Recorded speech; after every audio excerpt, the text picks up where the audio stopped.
मृत्युंजय शर्मा जी, योगी आदित्यनाथ सबसे बड़े भोगी हैं। ममता बनर्जी का यह बयान इस वक्त आया हुआ है और इस पर बवाल मचा हुआ है। रोहित जी, मैं सुन रहा था बयान, और बयान में ममता जी कहती हैं कि उत्तर प्रदेश में लोगों को एक रैली करने की भी छूट नहीं है। हमारे यहाँ वो वहां पे डर दिखा के रखते हैं। हमारे यहाँ बंगाल में देखिए लोगों को फ्रीडम है। मेरे ख्याल से ममता जी के फ्रीडम का मतलब है कि मुर्शिदाबाद से हिंदू पलायन कर रहे हैं, उस चीज का फ्रीडम है बंगाल में। बंगाल में उस चीज का फ्रीडम है जहां एक भीड़ के द्वारा हिंदू देवी देवताओं की मूर्ति गढ़ने वाले एक दलित पिता पुत्र की हत्या कर दी जाती है, जहां दुकानों में आग लगा दी जाती है, रेल रोक दी जाती है। इसको ममता जी फ्रीडम कह रही है। मगर रोहित जी, ममता जी के बयान से भी ज्यादा मुझे लगता है, अगर हम लोगों को डिसअपॉइंटमेंट है तो देश के बाकी जो बड़े नेता हैं उनके बयानों पे। लेकिन अखिलेश यादव से जब यह सवाल पूछा गया तो क्या बोलते हैं कि हमें बंगाल से क्या मतलब है, ममता दीदी के साथ खड़े। मतलब आपको देश के एक राज्य से मतलब नहीं है, जो वहां पे एक व्यक्ति है उससे आपको ज्यादा मतलब है। इनफैक्ट कांग्रेस के प्रवक्ता जो अलका लांबा है, उनसे प्रेस कॉन्फ्रेंस में पूछा किसी ने कि बंगाल हिंसा पे आप क्या कहेंगे, तो क्या कहती हैं कि नहीं, जो अभी महंगाई है या महामारी बनी हुई है, हमें इससे चिंता है। मैं कोलकाता जाऊंगी तो उस विषय पर चर्चा करूंगी। 23-24 तारीख बता रही थी। बिल्कुल। तो महंगाई उनके लिए महामारी बनी हुई है, लेकिन जो एक्चुअल महामारी है उससे उनको चिंता नहीं है। मैं और एक बयान देख रहा था, राशिद अल्वी साहब का, कांग्रेस के बहुत बड़े नेता है। राशिद अल्वी साहब ने तो 2 कदम आगे जाते हुए इस पूरी घटना को सही ठहरा दिया। वो कहते हैं ये एक्शन का रिएक्शन है। आपने वक्त बिल का एक्शन लाया तो ये रिएक्शन तो होना ही है। सोचिए किस किस तरह के बयान आ रहे हैं। और इन सबसे भी ज्यादा ओवैसी साहब से जब पूछा गया कि बंगाल की हिंसा के बारे में क्या कहेंगे तो कहते हैं कि मैं कोई बंगाल का प्रवक्ता थोड़ी हूं। तो फिलिस्तीन के थे क्या? प्रवक्ता नहीं है। फिलिस्तीन के प्रवक्ता थे क्या? गाजा के, हमास के, उन सब के प्रवक्ता बन जाते हैं, लेकिन बंगाल की वो प्रवक्ता नहीं है। बंगाल के एक मंत्री है, उनका तो बयान इतना हास्यास्पद, इतना दुखदाई है। वो कह रहे कि पलायन कहां हो रहा हो, तो बंगाल से बंगाल में ही लोग जा रहे हैं, तो उसको पलायन नहीं मानते। इस तरह के असंवेदनशील बयान अगर देश के हमारे बड़े नेता जो लोगों का नेतृत्व करते हैं, जहां बहुसंख्यक समाज की खुलेआम हत्या हो रही है, उसको जस्टिफाई करते हुए देते हैं, तो हमें लगता है इससे हमारा सर तो एकदम शर्म से झुक जाता है कि ऐसे नेता हमारा नेतृत्व कर रहे हैं देश में। रोहित जी, अच्छा, अधीर रंजन चौधरी का उससे ज्यादा जी, अधीर रंजन चौधरी कह रहे हैं कि हिंदुओं की बात करना संघी हो जाना होता है, भाजपाई हो जाना होता है। यहां पर हिंदुओं को हॉस्पिटल में फेंक दिया गया है, उन्हें पूछने वाला कोई नहीं है। ममता बनर्जी खामोश बैठी हैं और उनको ना जवानों की फिक्र है ना हिंदुओं की फिक्र है। यह कांग्रेस के नेता अधीर रंजन चौधरी का कोड अनकोड बयान। बिल्कुल, क्योंकि अधीर रंजन चौधरी ने 2024 के इलेक्शन में देख लिया है कि क्या होता है।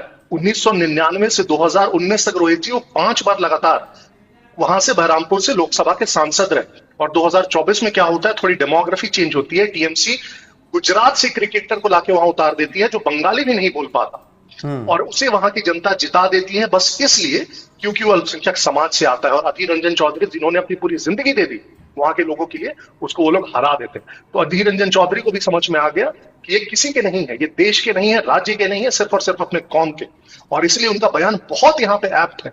उनको समझ में आ चुका है कि वहां पे क्या हो रहा है। और ना सिर्फ मुर्शिदाबाद के लिए, पूरे बंगाल और देश के वो जो भी रीजन जहां पे भी आप देखेंगे हिंदू अल्पसंख्यक होते जा रहे हैं, वो सारे के सारे एकदम खतरे पे बैठे हुए हैं सारे। वही ममता बनर्जी योगी आदित्यनाथ पर ये टिप्पणी कर रही हैं। सोशल मीडिया पर लोग कह रहे हैं अगर बंगाल को शांत करना है तो उसका केवल एक ही मॉडल होगा, वो योगी आदित्यनाथ मॉडल हो सकता है, वो योगी आदित्यनाथ स्टाइल हो सकता है। बिल्कुल रोहित जी, जो ममता जी कह रही हैं कि वहां पे लोगों को डराते हैं, कानून का डर और भय हर व्यक्ति में होना चाहिए। अगर कानून का भय नहीं होगा जहां कहीं भी, वहां पे कानून व्यवस्था की बुरी हालत होगी, वहां इसी प्रकार के दंगे होंगे, वहां पे अराजकता होगी। तो अगर कानून का डर है उत्तर प्रदेश में, तो हमें खुशी है इस बात की वहां पे कानून का डर है। और आप देख लीजिए एग्जाम्पल के तौर पर, अगर सबसे ज्यादा कोई सेंसिटिव जगह थी होली के आसपास जो कहा जा रहा था जहां दंगे भड़क सकते हैं, वो संभल था। और उस पूरे संभल में एक छोटी घटना तक नहीं होती है। क्यों नहीं होती है? क्योंकि कानून व्यवस्था इतनी अच्छी थी, इतनी चाक चौबंद थी। तो मैं तो चाहता हूं कि उत्तर प्रदेश का मॉडल पूरे देश में हो, जहां इतनी अच्छी कानून व्यवस्था हो कि कहीं भी किसी प्रकार का सांप्रदायिक दंगा करने का कोई सोच भी ना सके। बिल्कुल, इसी बयान में ममता बनर्जी का बयान यह भी आता है कि मोदी देश नहीं बदल सकते हैं। इसमें किसी एक व्यक्ति ने देश नहीं बदलिया रहे। हमारा जो प्रोसेस है, पूरे सदन ने विधि सम्मत रूप से वक्त को पास किया, और सिर्फ एक बार में पास नहीं किया, जुलाई में इंट्रोड्यूस हुआ था, फिर विपक्ष ने कहा कि जेपीसी में भेजिए, तो जेपीसी में भेजा गया और उस जेपीसी में ममता जी की पार्टी के लोग भी थे। उसमें कम से कम 30 बैठकें हुई, उसमें 50-60 बॉडीज को रिप्रेजेंटेशन के लिए बुलाया गया, हर एक स्टेट का सुन्नी बोर्ड, शिया वक्फ बोर्ड, जितने लॉयर्स हैं, जजेस हैं, जो भी इस फील्ड के एक्सपर्ट है, सबको बुलाया गया। इतनी एक्सटेंसिव कंसल्टेशन के बाद उस बिल को लोकसभा राज्यसभा में पास कराया गया, प्रेसिडेंट ने अपना असेंट दिया, तो एक संवैधानिक प्रोसेस की तरह हुआ है। और आप जब उसको संवैधानिक प्रोसेस की तरह उसको नहीं रोक पाते तो अब अलग अलग तरह की बातें करते हैं और इस प्रकार के असंवैधानिक तरीकों से सड़कों पर अराजकता फैलाते हैं। बिल्कुल।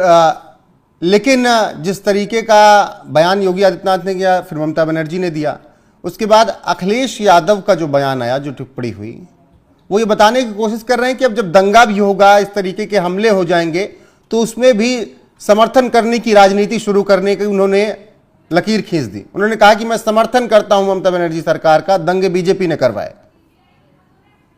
मैं वही कह रहा हूं रोहित जी कि अगर कोई भी स्टेट्समैन होता है, कोई पॉलिटिशियन, तो इस प्रकार के मुद्दों पे, चाहे देश का एक्सटर्नल कोई एग्रेशन हो उस पे, आंतरिक कोई इसमें दिक्कत है उस पे, इन मुद्दों पे कभी भी पार्टी लाइन को नहीं देखते हैं। वो देखते हैं कि देश हित में क्या होगा, उस पे बात करते हैं। आप देख लीजिए हमारे नेताओं को जो स्टेट्समैन थे, लेकिन इस प्रकार के नेता, संकीर्ण मानसिकता के नेता, जो सिर्फ और सिर्फ अपनी राजनीति से मतलब रखते हैं, सिर्फ और सिर्फ ये देखना चाहते हैं कि मेरे गठबंधन के जो साथी हैं, उन्होंने उत्तर प्रदेश में हमें समर्थन दिया तो हम उन्हें बंगाल में देंगे, ये भी नहीं देखते हैं कि मुद्दा क्या है, सही है, गलत है।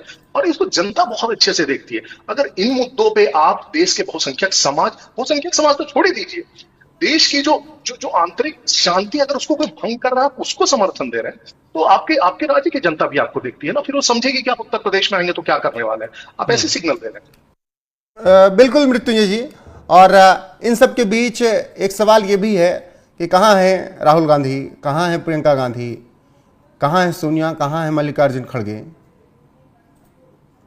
कोई मतलब नहीं इन लोगों को देश के मुद्दों से रोहित जी। आप कभी भी देख लीजिए ना सदन में सबसे poor attendance record Sonia Gandhi, Rahul Gandhi, Priyanka Gandhi का है। क्वेश्चन पूछने का सबसे पुअर रिकॉर्ड है।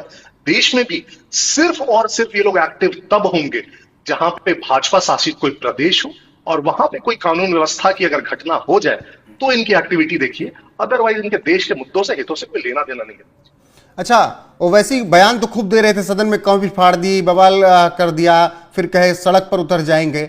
अब जब सड़क पर उतर गए उनके समुदाय के लोग, तब फिर खामोशी छा ले रहे हैं। आपको लगता है कि इन्हीं सबके बयानों की वजह से आज ये स्थिति आ पड़ी है?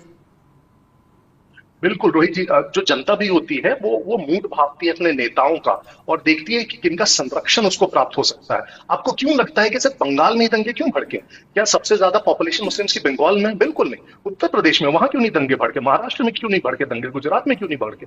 क्योंकि वहां के जो लोग हैं वो देखते हैं कि अगर हम इस प्रकार का कुछ करेंगे तो सरकार किस प्रकार का एक्शन लेगी। उत्तर प्रदेश में वो भय है, महाराष्ट्र में वो भय है, गुजरात में वो भय है, तो आपको देखने को नहीं मिलेगा। बंगाल में इनको पता है कि हम कुछ भी करेंगे ममता जी हमारे साथ खड़ी रहेंगी। क्यों? क्योंकि हम इनके वोट बैंक हैं और इसीलिए हो रहा है। आप देख लीजिए ना कि एग्जांपल, परसों भांगर में फिर से जो साउथ 24 परगना है वहां पे हिंसा हो गई। वहां पे पुलिस की बाइक्स जला दिए गए, उनकी बस पलट दी गई, शीशे तोड़ दिए गए। और ये सब क्यों हुआ? क्योंकि ये जो भीड़ थी ये कलकत्ता में रामलीला मैदान में एक रैली अटेंड करना चाह रही थी। वहां के एक एमएलए नौशाद उनकी रैली अटेंड करना चाह रही थी। पुलिस क्या कहती है कि इस रैली की परमिशन नहीं थी। तो अगर इस रैली की परमिशन नहीं थी तो कलकत्ता के बीचों बीच इतने बड़े मैदान में रैली कैसे हो रही थी?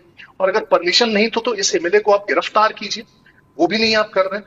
तो लोग भी देखते हैं कि सरकार किसके साथ है। खुद ही देख रहा है कि सैया भाई कोतवाल तो डर काहेगा और इस कारण से सिर्फ और सिर्फ बंगाल में हिंसा हो रही है। तो आखिरी सवाल ऐसे में, अगर स्थितियां इतनी खराब हैं बंगाल की, तब फिर गृह मंत्रालय कमान अपने हाथ में क्यों नहीं लेता? केंद्र सरकार एक्शन क्यों नहीं ले रही?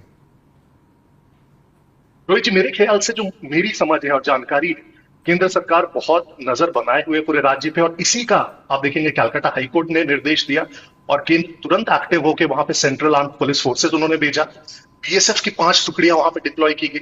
आपको याद नहीं होगा कि आखिरी बार किसी राज्य के लॉ एंड ऑर्डर के मुद्दे में बीएसएफ कब डिप्लॉय की होगी। तो डिप्लॉय की जा चुकी है। अभी 2-3 दिनों से दिख रहा है कि मामला थोड़ा शांत है, लेकिन अगर ये और आगे भड़कता है या भड़काया जाता है तो मेरे ख्याल से केंद्र सरकार सही कदम जरूर उठाएगी इस पर।